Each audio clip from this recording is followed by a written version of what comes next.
Welcome to the Business Leadership Series, where we engage with leaders who are making an impact on their worlds and who want to share their knowledge and experience for your personal and professional growth. The following interview is designed to inspire you to become the best leader you can be. Your host, Derek Champagne, is the founder and CEO of The Artist Evolution, a full-service agency building successful brands, marketing tools, and campaigns, and also the author of the best-selling book, Don't Buy a Duck. And now, let's begin today's Leadership Series interview. Welcome to the Business Leadership Series, where our goal is to inspire you to become the best leader that you can be. I'm excited about our guest today. We've got Steven Sashen, who is the developer and CEO of Zero Shoes, your original bear footwear. Steven, welcome to the program today. Thank you very much. Man, I remember seeing you the first time, which you've heard this a lot, I'm sure, several years ago on the show Shark Tank.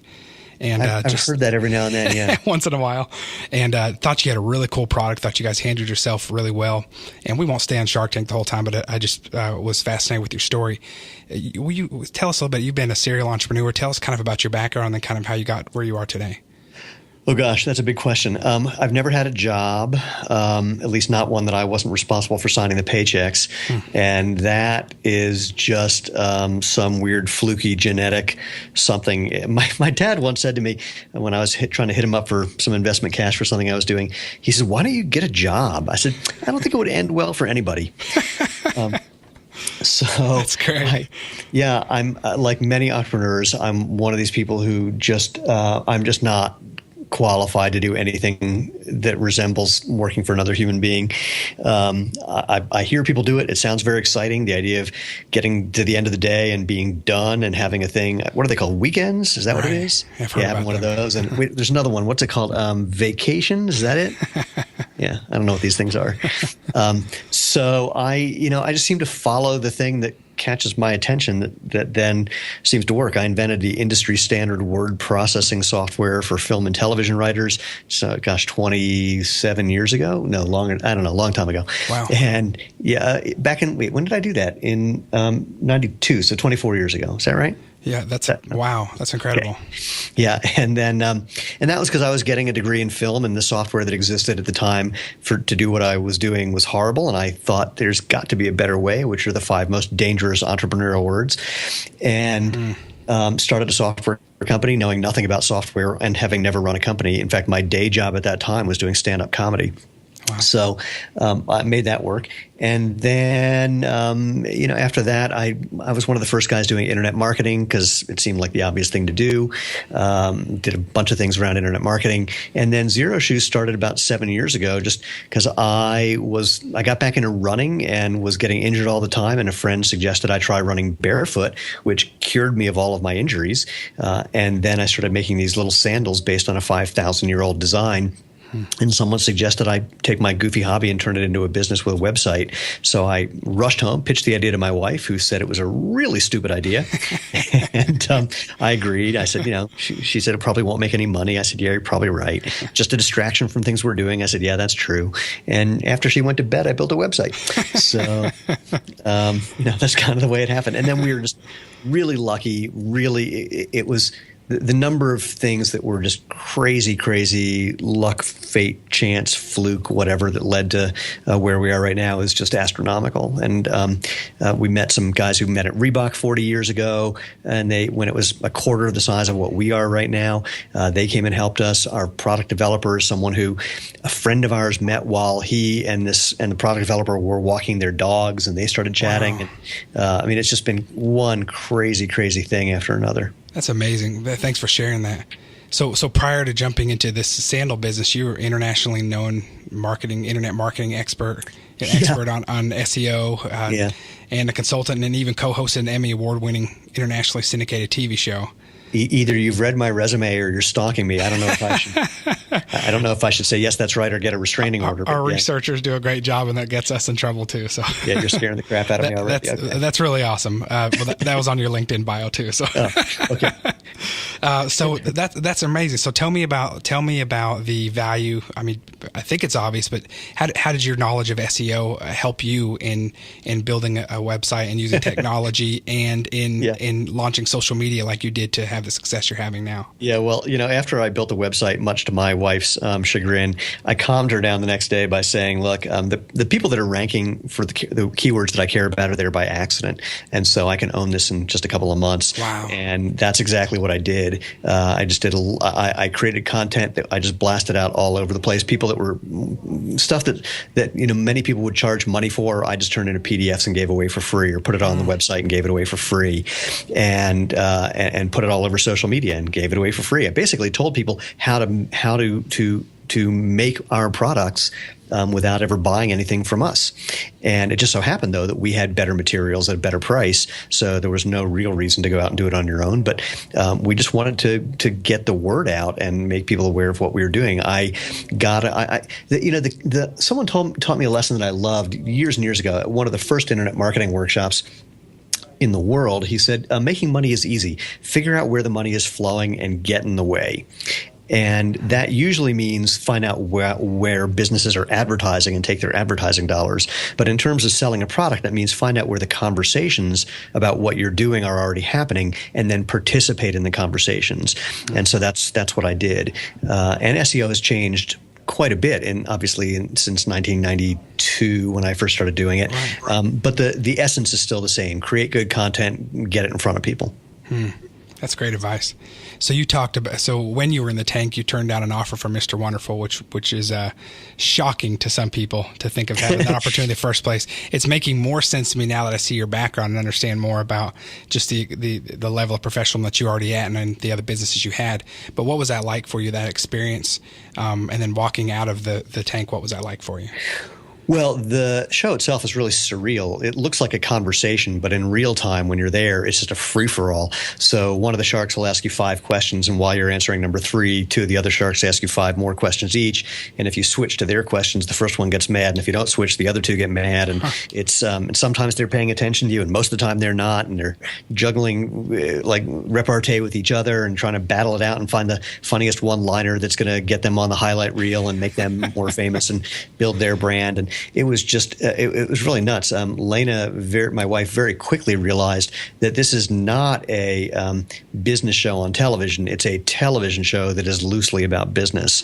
And so there's certain things you can't do. You can't be glib. You can't, we had watched the Sharks for months and months and months. We read their autobiographies. We saw every episode of the show. But they don't know who we are. So, that false sense of familiarity is false. Right. And you can't pretend that you know these people. Or more accurately, you have to be very attentive to not acting like you know these people, because they don't know you. And the more friendly you act, or the more friendly they entice you to be, the more likely you're going to say something stupid that you might say to a friend but would never say to an investor. Right. So that was an interesting thing to realize. Like, there was a joke that I like to tell. It's a true thing, but got a punchline. And the producers wanted me to tell it, so I did. And that is, after I got back into sprinting and got rid of my injuries by going barefoot and then in sandals that I started making that eventually evolved into Zero shoes, I became a Masters All-American sprinter, which means I'm one of the fastest guys over the age of 50. And what that really means is, for men over 50, you may be talking to the fastest Jew in the world. And it did not get that laugh. No. I wasn't paying attention. And Cuban then kind of hears it out of the back of his brain. He goes, "Wait, what did you just say?"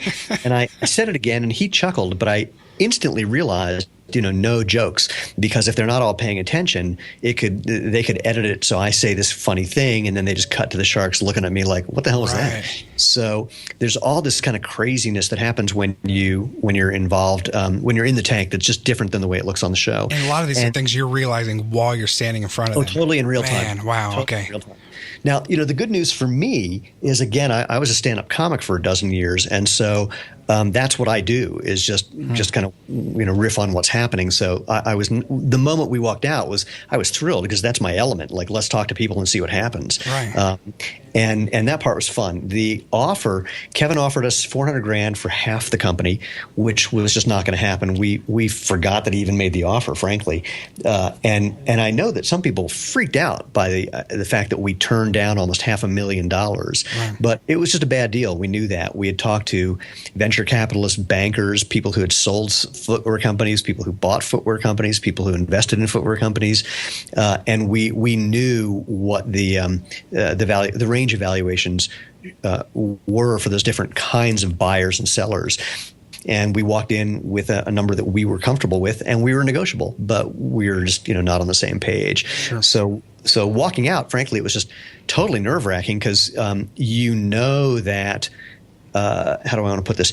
That they edit the show, and we thought we weren't going to give them a whole lot of ammunition, but there's no way you can spend 20 to 40 to 2 hours, 40 minutes to 2 hours. We were in there for about 45 minutes without giving them something that they could edit into making us look insane. Sure. So there was a couple of crazy moments where Barbara said, "I hated you from the moment you walked out here. You look like my ex-husband." It's like, what am I going to do with that? So I remember that. I forgot about that.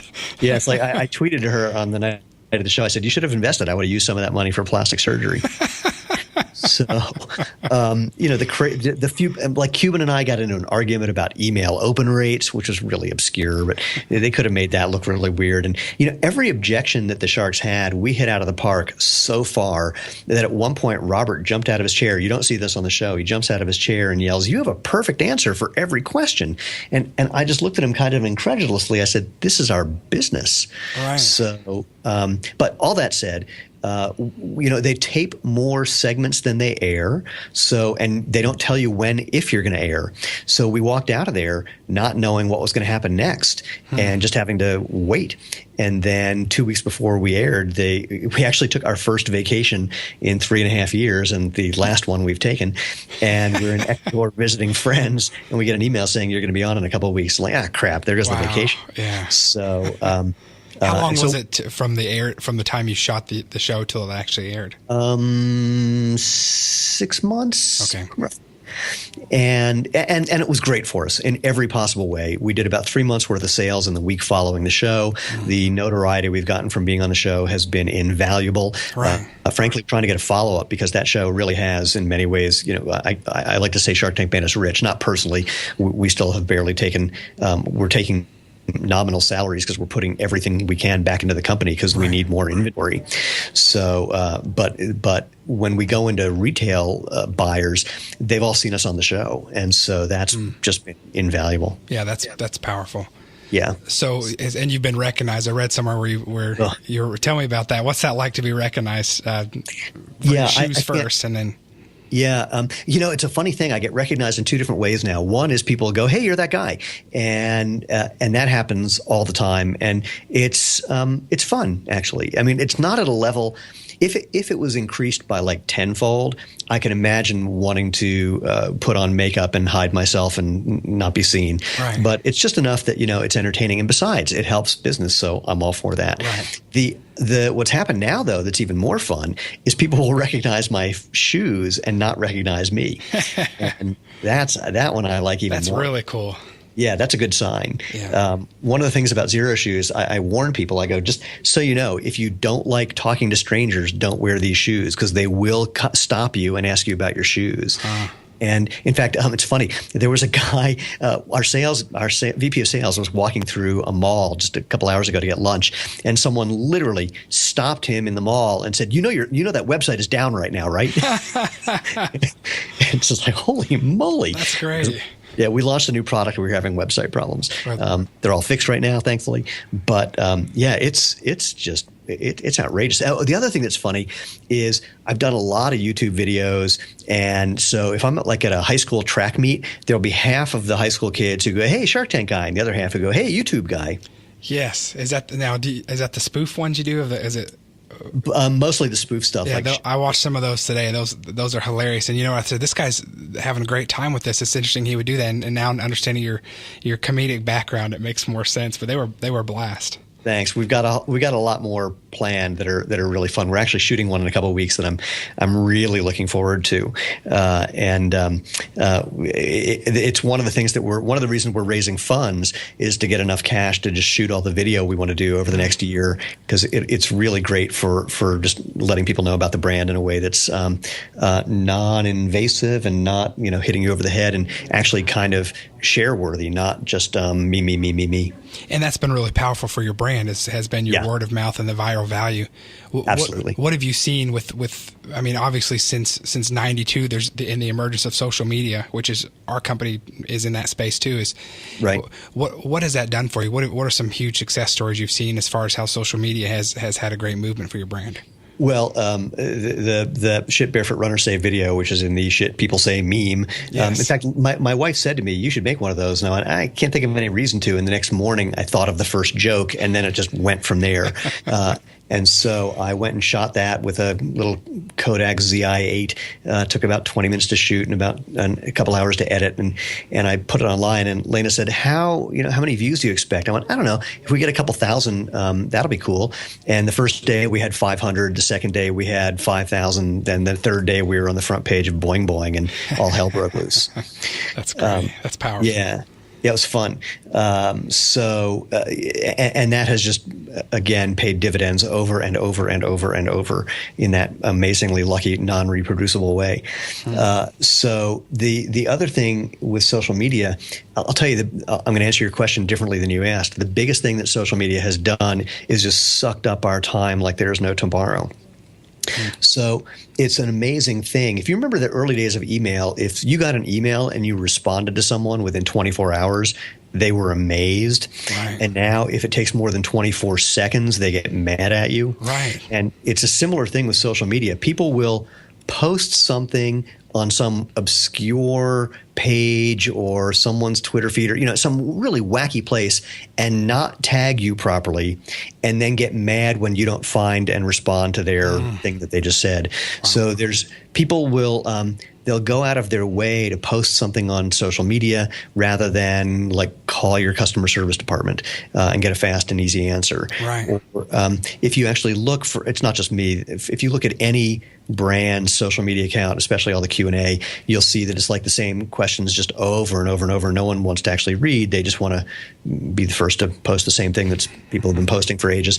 So it's managing social media, both from the creative side, creating content that's good and valuable and shareable, and on the customer service side, it just gets more and more time-consuming and complicated every day, and some of it is really, really hard to track to see if you really should be spending your time there or not. And all I can say is, if you decide to not spend time on a platform, guaranteed there will be people there yelling at you because you're not. Right, and we're taught now to be customer centric and make sure we respond and engage. So, but if they're an active brand like yours, there's a lot of comments going on, aren't there?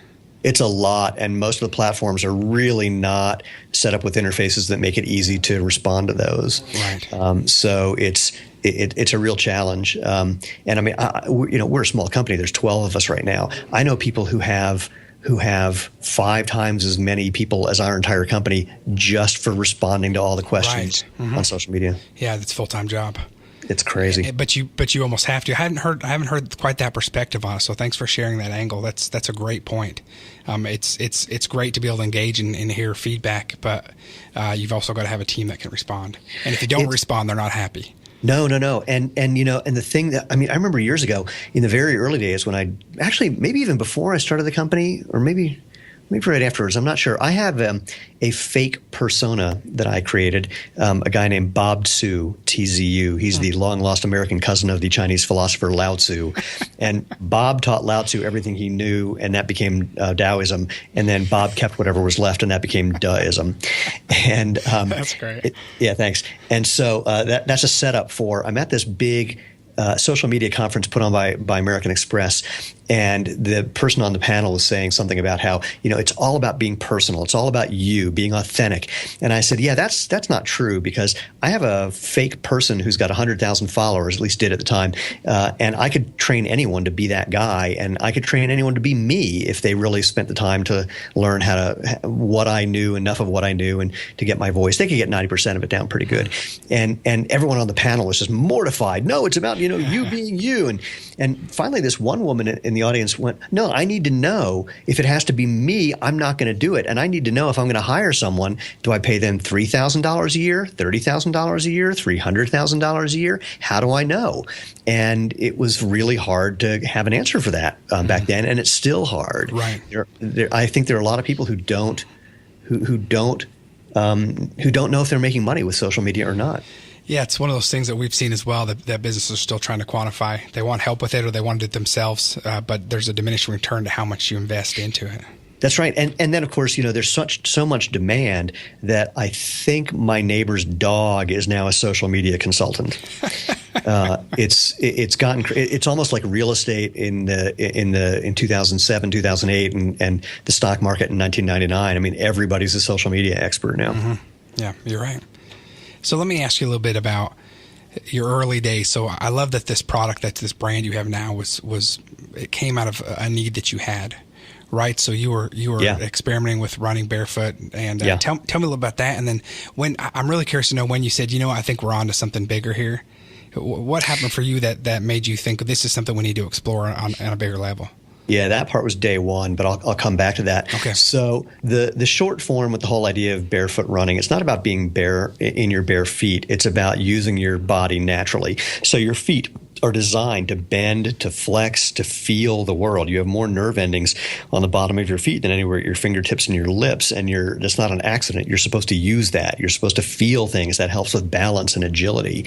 If you don't use it, you lose it, and things happen like what happened to my dad a year ago. He hadn't had his bare feet on the ground in a while, and he didn't have really good balance and kind of had a stumbly gait, and he tripped, fell down, broke his hip, and was dead 2 weeks later. And that's a really, really common thing in the elderly. We had a customer early on who said he was looking for these magic vibrating insoles to help regain his balance and couldn't find those, but he found a blog post that I wrote that said, you don't need magic vibrating insoles. You just need to take off your damn shoes and go outside. Wow. And so he, since he couldn't find the insoles, he said, I decided to put your theory to the test. And that was 2 weeks ago, and I just threw away my walker.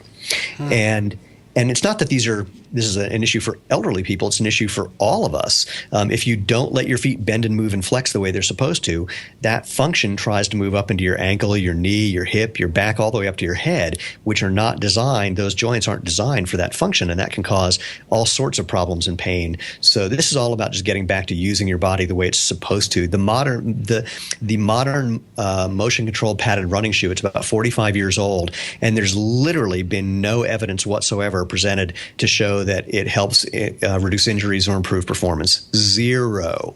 In fact, quite the opposite. So that's what we're all about. And when we knew we were onto something, literally day one, Elaine and I are walking down, aside from the experience we and other people that we had made sandals for had, we're walking down the street in Boulder, Colorado, and this pack of teenage girls runs up to us and points at our sandals and went, "Oh my God, those are sick. Where'd you get those?" And we said, "Oh my God, we're going to be billionaires." So, wow, that happened fast, didn't it? Yeah, I mean, really, we really knew on day one we were onto something. But then we launched the company November 23rd, 2009. Winter, not the best time to launch a sandal company necessarily. Recession, not necessarily the best time for launching a business.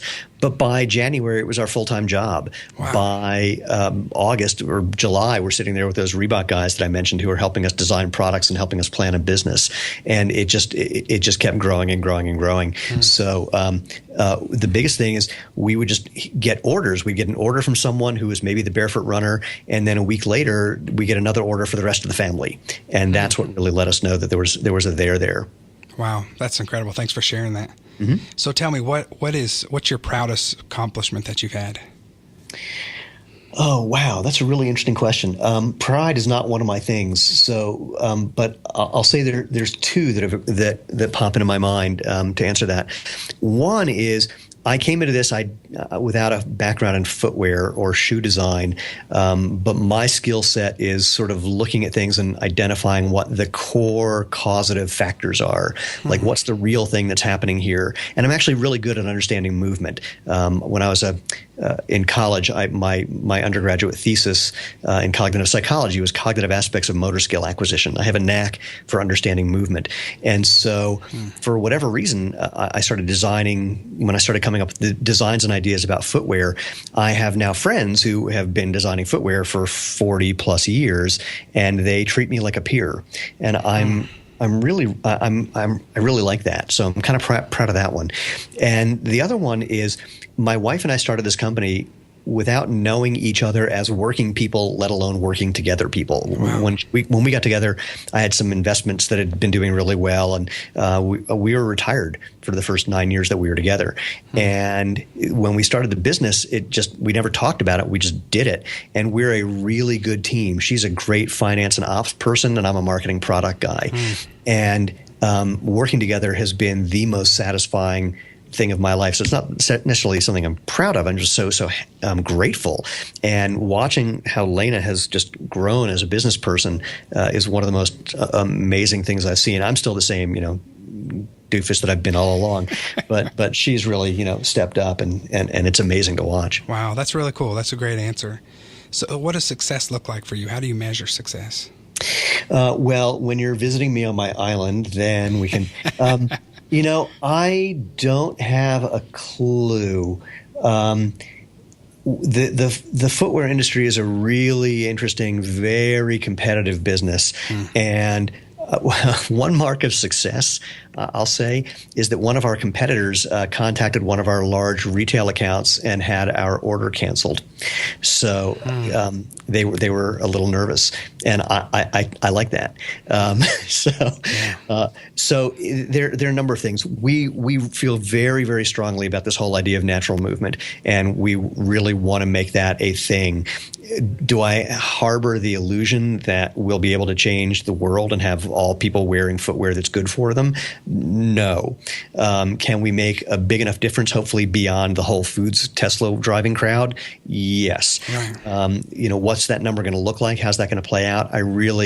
I don't know. On a personal level, Lena and I say we're on the entrepreneurial retirement program. And so we definitely have some financial goals personally, because we put everything into this, and I'm 54 years old. I don't want to be working till the day I die, or I don't want to die from working. So put all that together. I know the amount of money that we would like to have in a suitcase underneath the bed, just in case.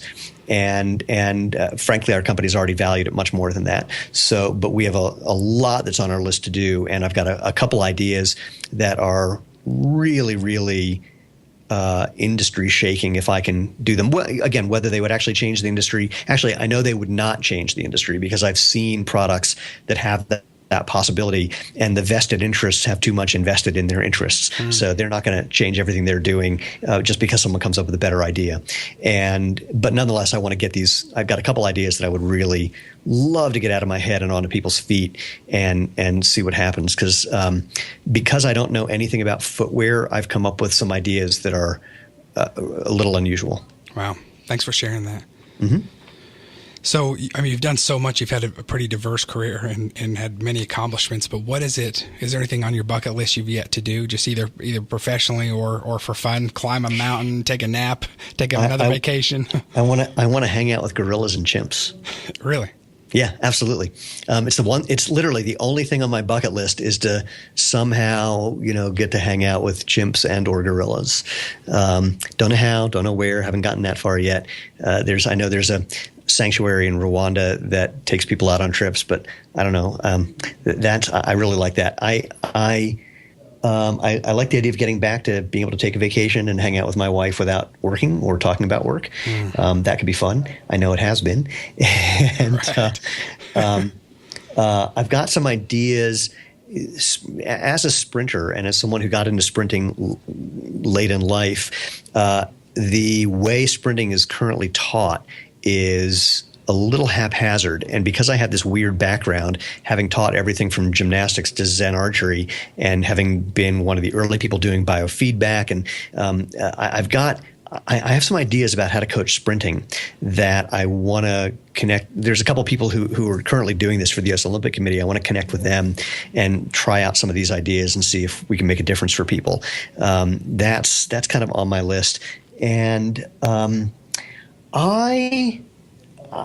thing that I'm really good at is coming up with ideas. I'm not really good at honing them and deciding this is the one, but I'm really good at just pulling together ideas from disparate places and turning them into something that makes people go, oh, wow, I never thought of that. And so I'd like to have an opportunity to do that, whether that's being part of a think tank or something. That could be a lot of fun. I've done some of that, and it's the most fun I've ever had and the most exhausting thing I've ever done, because it just makes my brain go on fire. But man, it's a blast. So that's for you too. Yeah. Well, so that's on my list, but that's all so far out of my brain right now because we have so much to do. Right now, the only thing on my bucket list is having my to-do list at the end of a day be shorter than it is at the beginning of the day. Well, that's a good objective. Last question I got to ask you. My wife and I are obsessed with stand-up comedy. She worked in her early days, I think, at Governor's Caroline's in New York. Oh, my God. And then she worked at the Laugh Factory, and we met when I was managing a comedy club called the Ha Ha Comedy Club in North Hollywood, California. That's where I met my wife, and now we live here in Northwest Arkansas. So we follow comics around, though. When we get a vacation, we go see comics. Tell me a little bit more about your stand-up comedy a little bit. Because wait, let's back up. When was she at Governor's? It was probably the beginning of 2000. Oh, way after my time. Okay. Oh my God, I got more stories than I know what to do. So, as I'm sure you do. But you were at Governor's. Yeah, I worked at Governor's. So I was in New York working out of Catch on the Improv from 19. When did I graduate college? 19. I got out December of '83. So January of '84 until when I moved to Colorado in the end of October of '93. So I was based out of New York, and so I did all those clubs. And the number of people who I hung out with who are now famous comics, says, geez, they've been doing it for 30 plus years, is pretty high. Wow. And the number of comics that I know who most people don't know who are funnier than most of the comics that people do know is really high. Right, yes. And, we went to the Oddball Comedy Festival the last couple of years in a row. It's a big comedy tour. And my wife and I knew a lot of the people from the early days of when we were booking or when we were bartending and things like that at the clubs. It was amazing how they persevered and were some of the headliners now. Yeah, and we did the same thing when that tour came out to Red Rocks here in Colorado. It was a great show, and I think probably half the people up there were people that I knew. Cool. Was that the Oddball one? Yeah. Awesome. Yeah, we went last 2 years in a row. That's our new tradition is to follow that one. So it's a good show. It was that was a blast. Yeah, you go this year or last year? I have no sense of time anymore, so let's just say not this summer, last summer. Okay, it was either Amy Schumer or it was. No, for ours, let's see. It was Aziz and Sarah Silverman. Yes, okay. Yeah, we saw Aziz and Amy Schumer and that whole group. And then interesting. Amy wasn't there for ours. This year was a whole other group, but it was still pretty good. So I'll tell you the thing that's amazing is if you look at the history of comedy, there were never this many good comics in the world. The comedy boom that happened that I was part of in the 80s and early 90s just created this plethora of really good people, and it's just unheard of. I mean, if you look at television in the 60s and 70s and 80s, it was just a handful of guys, and now it's just a whole different thing. I'm still waiting, frankly, because a lot of these comics are now in their mid 50s to mid 60s, and I know that they all bitch and moan about how there's not stuff written for them that shows up on television and movies, and I'm just waiting for them to finally go, you know what, let's just do it, and studios be damned, and create stuff that is not for millennials but is for us. And I have a sneaking suspicion it would be tremendous. I'll tell you this one story. You'll appreciate this. A friend of mine who's a comic and also a professional photographer, he's doing that for years, was the photographer for a 50th birthday party for another very well-known comic who was also a producer and writer. And so everyone at the party was all comics, producers, writers, etc. And he sends me the photos, and I said to him, "What were you doing at the old Jew convention?" But it really is. It's a crazy thing. The number of people who've been mastering this craft by doing it for more than 30 years. Right. It's just unheard of. Yeah, we had a friend that was going out to California, and I think I've been out of California for almost 15 years, and I contacted some of my same old comic friends who were still doing the same clubs and the same, and they were able to introduce my friends. Same jokes, some of the same jokes, a little more polished, but yeah, and so it was amazing. Hey, thank you so much for being my guest today. I could probably talk to you for hours about stand-up comedy and just hear some of your stories, because I know you've got some great ones. We'll do that another time. But Steven Sashen, developer and CEO of Zero Shoes, that's the original Bear footwear, and that's Xero shoes.com. Man, thank you again. I love learning from you, and I love following what you guys are doing. It's a really cool story. My pleasure. Thanks so much. This has been a treat. Take care. We'll keep following the great things you're doing. I look forward to it. Thanks. You've been listening to the Business Leadership Series, where we engage with leaders who are making an impact on their worlds and who want to share their knowledge and experience for your personal and professional growth. This interview was designed to inspire you to become the best leader you can be.